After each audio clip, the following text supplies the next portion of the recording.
माता मदालसा कहती है कि हे पुत्र, संसार के भोग दुख रूप है ना। रूप, रस, गंध, स्पर्श और शब्द, ये 5 ज्ञानेंद्रियों से 5 विषयों का भोग, सब इंद्रिय के भोग गुरु कहते हैं रोग, है ना। गुरु महाराज कहते हैं, गुरु का ज्ञान हमको समझाता है कि इंद्रियों से विषयों का भोग जो है वो रोग का कारण होता है। भोगम रोगम, दुख रूप है। मृगवारी सब ही प्रपंचन, विषय सब दुख रूप है, गुरु महाराज जी कहते हैं। तो माता मदालसा कहती है कि दुखान दुखा पगमाय भोगान, भोगों से दुख होता है क्योंकि भोग दुख रूप है ना। लेकिन अविमूढ़ चेता, लेकिन जो विमूढ़ चेता, जो अज्ञानी है, बुद्धि विहीन है, विवेकहीन है, वो क्या करते हैं, उसको सुखरूप समझ करके उन्हीं भोगों को दीवाने बने होते हैं। परिणाम होता है कि जीवन में दुख ही दुख मिलता है उसको। समझ रहे हैं? इसीलिए विवेकी बनो। संत महात्मा लोग कहते हैं, जो विवेकी जन होते हैं वो विषयों को वो दुख रूप जान करके उनमें आसक्त नहीं रह करके वो अनासक्त जग में रहो भाई, दमन करो। इंद्रिय दुखदाई, इन इंद्रियां दुखदाई इंद्रियों का वो दमन करने का प्रयास करते हैं। रामकृष्ण परमहंस बहुत छोटा उदाहरण देते थे पर बड़ा सटीक देते थे।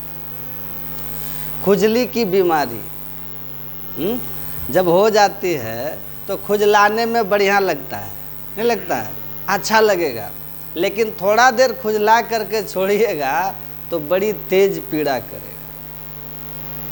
का इंद्रियों के भोग ऐसे ही है, भोग काल में तो सुखरूप लगते हैं, लेकिन भोग के बाद दुख रूप हो जाते हैं। इसीलिए भगवान कृष्ण ने कहा, ये ही संस्पर्शजा भोगा दुख योनियः एवत आदि अंतवंत कौन्तेय नाते सुरमते बुध।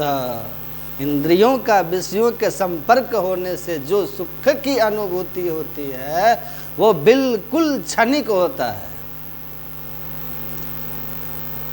आदि अंत सहित होता है, क्षणिक होता है, और परिणाम उसका दुखदायी होता है, वही खुजली वाली बीमारी।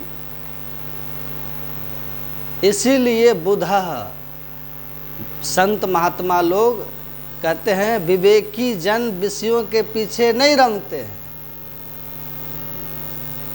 तो ठीक ठीक समझ लेना। एक दार्शनिक हुए, अमेरिका में थे, बड़े नाम हुए उनके, इमर्सन। वो कहते हैं कि शरीर को जब तक तुम ठीक ठीक नहीं समझ जाओगे, ठीक ठीक जब तक शरीर को नहीं समझोगे तब तक आत्मा की खोज नहीं कर सकते। तो जो ठीक ठीक इस शरीर की नश्वरता को समझ जाता है, शरीर से होने वाले सुख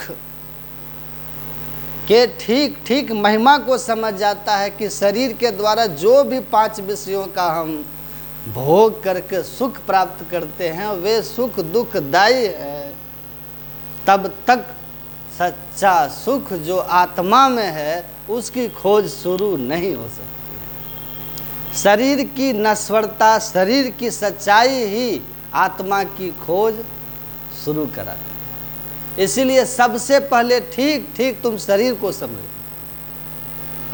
कि शरीर से सुख नहीं मिल सकता। सुख कहाँ है? आत्मा में है। तन सुख मन सुख ना सुख तेरो, गुरु महाराज जी कहते हैं, आत्म सुख निज तेरो, तू तन मन सुख निज के जान्यो भयो काल के चेरो। गुरु महाराज कहते हैं आत्म सुख सच्चा सुख है, तन मन का सुख तुम्हारा सुख नहीं है। ये तन मन इंद्रियों का सुख तो दुख रूप है। तुम तन मन इंद्रिय सुख को ही निज का सुख समझते हो, इसलिए तुमको काल का चारा बनना पड़ता है।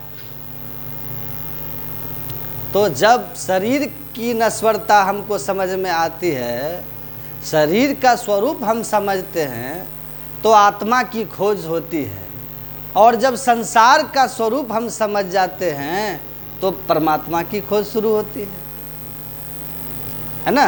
तो शरीर और संसार को समझ लिया जो, वही परमात्मा की ओर और आत्मा की ओर हो सकता है।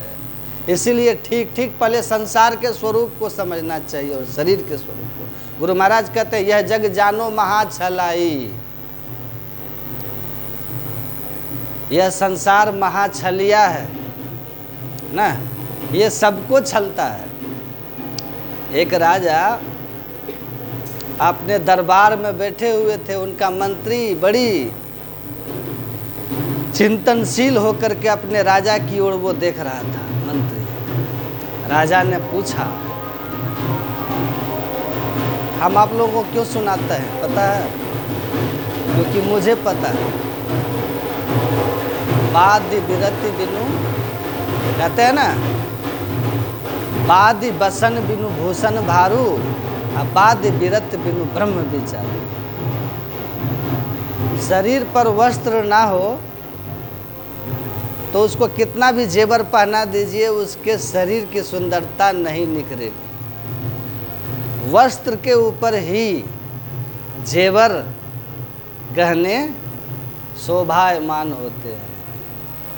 उसी तरह जिसके अंदर वैराग्य नहीं है, वो ब्रह्म ज्ञान को सुन लेगा, धारण नहीं कर सकेगा। जिसको संसार में रस मिलता है, उसके लिए ब्रह्म विद्या बेकार होता है। और जो ब्रह्म ज्ञान को बेकार समझे, आत्मज्ञान को बेकार समझे, और संसार ही जिसको सार लगे, संसार की असारता को जब तक नहीं समझ सका, तो वो ब्रह्म की खोज नहीं करेगा। वो सुनेगा भले, लेकिन उसके लिए ये भी एक टाइम पास होगा। समझ गए? इसलिए कहा वैराग्य जीवन में होना चाहिए ना। संसार में आसक्ति नहीं होनी चाहिए, तो आप शीघ्रता से अंतर पथ के मर्म को समझेंगे भी और अनुभव भी करेंगे। इसलिए कहा वैराग्य बहुत जरूरी चीज, बिना वैराग्य का कुछ नहीं होता। इसलिए जीवन में वैराग्य होना चाहिए। गुरु महाराज इसलिए कहे, उनकी वाणी में है, पदावली में वो कहते हैं, सुनिए सकल जगत के वासी, यह जग नश्वर सकल विनाशी। गुरु महाराज कह रहे हैं, क्या कह रहे हैं? और हमारे शंकराचार्य जी भी कहते हैं, अष्टकुलाचल सप्त समुद्रा ब्रह्म पुरंदर दिनकर रुद्रा, न त्वम नाहम नायम लोकस तदपि कृमर्थे क्रियतम सो कह। कहते हैं ये समुद्र सागर स्वर्ग कोई रहने वाला नहीं है, सब नाश को प्राप्त होते हैं। न हम रहेंगे न तुम रहोगे, काहे का शोक कर रहे हो? कोई संसार से प्रियजन चला जाता है तो हम बड़े दुखी होते हैं, जैसे हम नहीं मरेंगे, हम नहीं जाएंगे, होता है ना। ये तो स्वरूप है संसार का। कोई आश्चर्य जीवन में तब होना चाहिए जब आपके साथ जो घटना हुई वो किसी के साथ ना हुई हो, तब ना आश्चर्य, तब दुख और आश्चर्य की बात होनी चाहिए। जो सबके साथ हो रहा है वही हमारे साथ हो रहा है, वही आपके साथ हो रहा है, तो इसमें कौन सी बड़ी बात है? ये तो संसार यही है। गुरु महाराज ने कहा, ना भयो जग काहू को, आ कितनों को अपनों की हो। ये संसार किसी का हुआ नहीं, चाहे कितना कोई भी अपना बनाने का प्रयास किया है। सहजो तजिया जगत को, सहजो भाई कहती है, इस जगत को तजिए। इसीलिए कि आप अगर तज दिए तो बड़ा अच्छा होगा, और नहीं तो जब ये संसार आपको तजेगा तो बड़ा दुख होगा।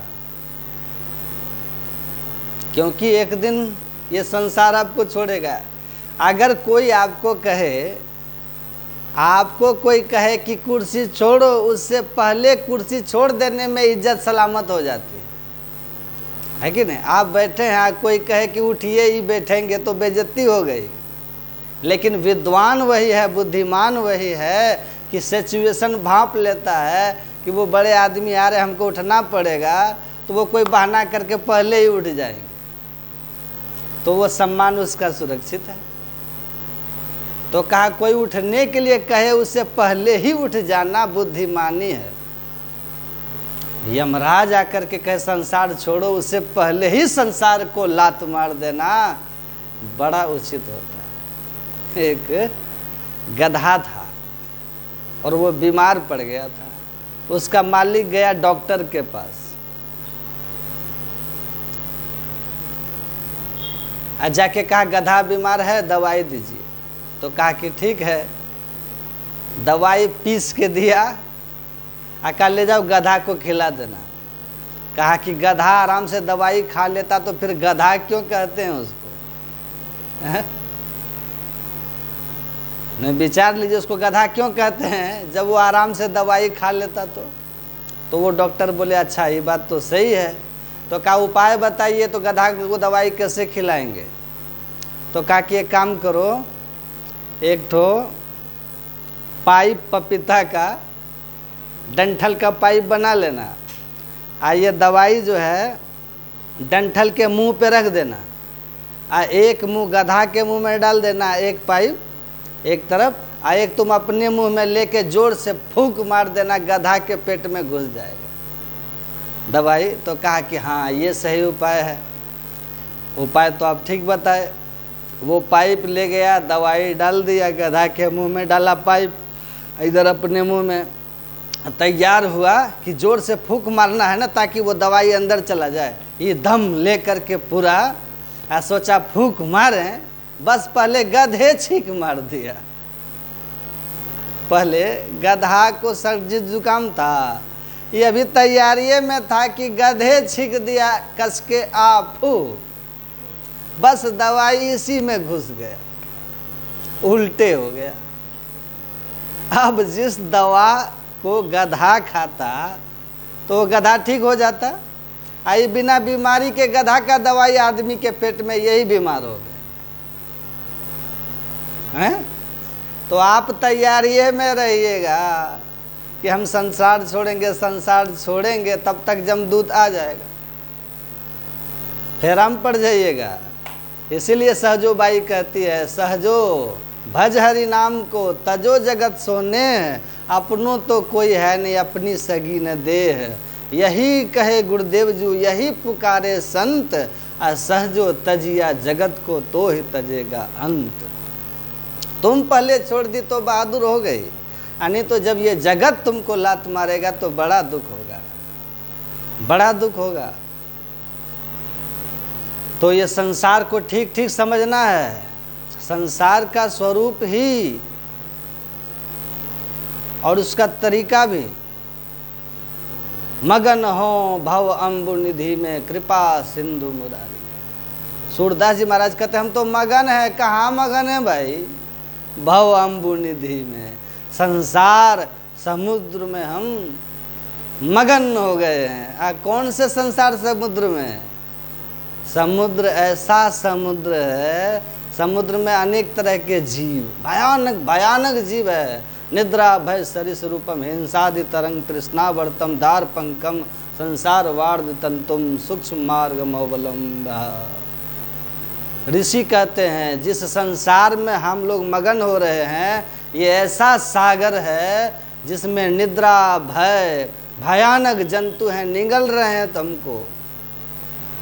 आप नींद में रहते हैं तो जीवन का कितना समय आप नींद में बिता देते हैं? आपको पता रहता है नींद में जिंदा होंगे कि नहीं होंगे? मृत्यु के मुंह में तो हैं आप, हैं? शत्रु भी आपके साथ बुरा कर सकता है नींद में, क्योंकि आप होश में नहीं है, भयभीत रहते हैं हमेशा, किसी न किसी कारण से भय नहीं है। किसी को लगता है कि थोड़ा सा कोई बीमार हो गया बूढ़ा आदमी तो मन में भय हो जाता है, पता नहीं इस बार इनका क्या होगा कोरोना में, है? अब जैसे हमको कल फोन आया कि बाबा एक दुखद समाचार है कि ऐसा किया वैसा, हमको लगा कि वो मर गए, तब फिर बाद में वो कहते हैं कि वो चश्मा उनका खो गया। तो हम बोले चलो भाई बच गए, जान बचा, है ना? होता है ना, अभी कोरोना का समय है, अति वृद्ध है, बाप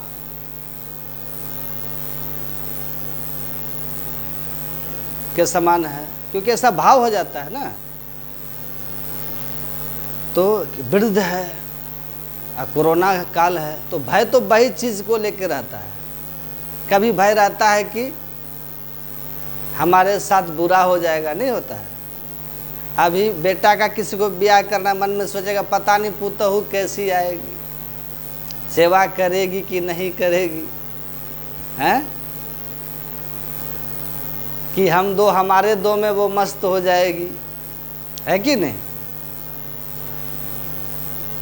एक सास बोली अपनी बहू को कि हमारे आदेश उपदेश में चलना, यहाँ हमारा शासन चलता है, हम सास हैं, अगर हमारे आज्ञा के विरुद्ध चली तो सांस बंद कर देंगे। कौन बोली? संसार में होता है ना, बोली हम सास हैं, सांस बंद कर देंगे हमारे नियम में नहीं चली तो। सोच लो तुम्हारे ये बाप का घर नहीं है। तो वो बहू बोली कि हम आपके युग का बहू नहीं है, हम पढ़ी लिखी इस 21वीं शताब्दी की बहू हैं, इंटरनेट युग वाली, फेसबुक और व्हाट्सएप वाली। आप हमको उस पुराने युग की मत समझिए।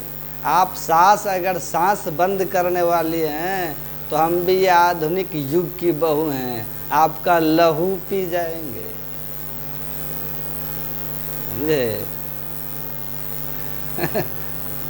तो सावधान, भय रहता है कि नहीं? बोलिए आप। मैं कोई बहुत बड़ा उदाहरण नहीं दे रहा हूँ, आपको समझ में आ जाए कि भय है। बेटा का शादी करते हुए कि पता नहीं बहू कैसी आएगी, बेटी का शादी करते समय पता नहीं ससुराल कैसा होगा, दामाद कैसा होगा। हर क्षण भय में है हम लोग। लड़की भय में है पति कैसा होगा, लड़का भय में है पत्नी कैसी आएगी, सब भयभीत है। विद्यार्थी भय में रहता है कि पास करेंगे कि नहीं, पढ़ रहे हैं जीवन में कुछ अच्छा कर पाएंगे कि नहीं। किसान भयभीत है कि पता नहीं वर्षा क्या कमाल कर जाए, फसल खराब हो जाए। तो इस संसार में भय एक ऐसा जानवर है, हिंसक जीव है, जो हर पल हमको डिस्टर्ब किए। ऐसे संसार में हम लोग मगन होके हैं। कहते सावधान होकर के रहिए, ये संसार है। हिंसा भय सरिस रूपम, हिंसादि तरंग। और समुद्र में तरंगे हमेशा उठती रहती हैं, हर दम तरंग उठता है ना, एक क्षण नहीं रुकता है समुद्र में जो तरंगे उठती है। हम गए थे जगन्नाथपुरी, समुद्र के किनारे, उड़ीसा के पास में है। तो हम ऐसे ही घूम करके समुद्र के पास खड़े थे फ़ोटो खिंचाने के लिए, और एक आदमी फ़ोटो खींचने के लिए मोबाइल ऐसे किए हुए। हमारे एक बगल में एक आदमी था, वो भी था। कम से कम समुद्र वहाँ था जहाँ वो दीवार ख़त्म हो रहा है, ये जो दीवार वहाँ समुद्र था, हम इतना आगे थे और फोटो खिंचाने के लिए खड़े हैं घूम के। और वो कैमरा ठीक कर रहा है, इतने में इतनी बड़ी लहर आई कि मेरे कमर तक पानी हो गया। अब विचार यहाँ तक पानी आ गया, और थोड़ा सा यहाँ आ जाता तो खींच के पीछे ले जाता है। भीग गए। तो हर पल समुद्र की लहरें उठती रहती हैं, और एक लहर दूसरी सी बड़ी होती है, उससे तीसरी बड़ी होती है। ये सतत समुद्र में होता है। कहते ये संसार सागर में पानी तुमको दिखाई नहीं दे रहा है, लेकिन नाक सबका अंदर सांस लेने में परेशान हो रहा है। इतनी तरह की परेशानियां हैं इस संसार सागर में, हिंसा की तरंगे उठती रहती है। देखते हैं एकदम से आदमी बेहवाल बिहवल हो जाता है। क्रोध की जब आया, क्रोध आया, एकदम अबोध हो गया। क्या कर देगा, कोई उधर क्रोध कर रहा है, कोई इधर क्रोध कर रहा है, लहरें उठ रही है ना, उसमें बार बार बारी बारी से इस तरह से भीतर हिंसक भाव आता है। कौन किसको कहाँ मार दे पता नहीं। क्या आपके साथ बुरा हो जाए है पता। तृष्णावर्तम, कहते हैं ये तृष्णा का भंवर। भंवर जो होता है ना, पानी जहाँ घूमता है, देखिएगा जहाँ करंट चलेगा वहाँ पानी घूमता है। अब पानी जब घूमेगा ना, तो जो उस भंवर में फंस गया उसको खूब पहले नचाता है पानी। नचाते नचाते जब थका देगा तब अंदर ले जाता है। और आप जितना जोर लगाइएगा बाहर निकलने का, वो आपको उतना ही घेर लेगा, उतना ही घेर लेगा। तो जो अच्छे होशियार तैराक होते हैं ना, वो भंवर में फंस जाते हैं, तो वो क्या करते हैं, वो अपना पावर नहीं लगाते हैं, एकदम वो सहज हो जाते हैं। क्योंकि पावर लगा के आप थक जाइएगा, कब नीचे ले जाएगा कि मर जाइएगा, सांस फूल जाएगा।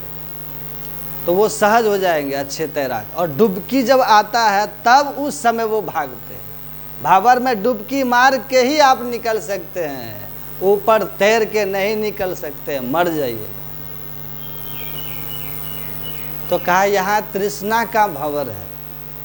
तृष्णा कैसा भंवर है, तृष्णा समझते हैं और हैं, जौ 10 20 50 भय सत होई, 1000 तो लाख मंगेगी, कोटि अरब खरब असंख्य धरापति होने की चाह जगेगी, पृथ्वी पाताल हूँ राज करो, तृष्णा अधिक ही आग लगेगी, सुंदर एक संतोष बिना सठ, तेरी तो भूख कभी न बुझेगी। कहते जैसे अग्नि बुझे न काम अग्नि, विषय भोग बहु घीते। आग जल रहा है, उसमें आप चम्मच चम्मच घी डालिएगा तो घी बुझेगी, ये आग बुझेगी कि और बढ़ेगी। कहते हैं ये तृष्णा का वही हाल है। लगता है कि ये हो जाएगा तो अब ठीक है, लेकिन वो होते ही उसके पीछे पूछ एक खड़ा हो जाता है। एक बूढ़ी माता जी कुप्पा घाट में बोली कि बाबा एकटा पोता हो जाती है न तो बड़ा आराम हो जाती है, 2 ठो पोतिए हो गए छे। एक बाबा थे, वो हंस के बोले कि पोता हो जाएगा तो काम चल जाएगा ना, तो बोली हाँ। अब बोला कहीं पोता हो गया, अब पोता को फिर कोई संतान नहीं हुआ, तब कहे यही नहीं कहिए बाबा, पोतों को होना चाहिए। कहाँ रुक गया, रुका, उसको भी पोतों को भी। और ऊपर से क्या, तो फिर कहते हैं बाबा अगर आपका पोता, मान लिए कि पोता तो हो जाएगा लेकिन एक पैर का वो विकलांग रहा, तब का नहीं नहीं बाबा स्वस्थ होना चाहिए। खाली पोता से नहीं रुक रहा है, चोर उचक्का हो गया आगे चल के, नहीं नहीं ऐसा नहीं बोलिए बाबा, पढ़ा लिखा बढ़िया आदमी बने, सत्संगी बने। पोता से कहाँ पेट भर रहा है, पोता होते ही पोता में कंडीशन लगेगा कि ऐसा हो जाए, नौकरी हो जाए, उसकी भी अच्छी शादी हो जाए, बुढ़िया मरेगी इसका चिंता नहीं है कि पोता का ब्याह होगा, 80 साल की वो हो गई है, अपना चिंता नहीं है, 80 साल की हो गई है, अपने मरने का चिंता नहीं है। अब पोता हो जाए, उसका ब्याह हो, बढ़िया हो, पढ़ा लिखा हो, संस्कारी हो, उसकी बहू भी अच्छी आए, अब उसको भी पोता हो, गजब वाला। तो मांग तो एक पोता की है, लेकिन उसके भीतर जो रेशा घुसा हुआ है मांगों की, वो बड़ी लंबी है। तो कहा यही तृष्णा है। एक भंवर, एक तरंग गई नहीं कि कितना पैदा हो गया, उसी में घुसा हुआ मांग में मांग। इसलिए कहा आज गई और काल गई, परसों तरसों कुछ और ढई है, असुंदर ऐसे ही आयु गई, तृष्णा नित ही नित होत नहीं है। तो ये तृष्णा का भंवर है, इसमें फंसते चले जाइएगा, खत्म नहीं होता है। आदमी खत्म हो जाता है, आदमी खत्म हो जाता है, तृष्णा खत्म नहीं होती। इसलिए जो तृष्णा के भंवर में फंस गया उसको शांति नहीं होगी, उसको तो हाय हाय हाय हाय हाय हाय, जबरदस्त हाय पकड़ लेता है उसको। कहते हैं संसार एक ऐसा अम्बु निधि है, सागर है, जिसमें देखो कैसे कैसे खतरनाक जीव जंतु है, और इसमें आप आराम खोज रहे हैं। आराम कहाँ है? आराम नहीं है, संसार आराम का स्थान ही नहीं है।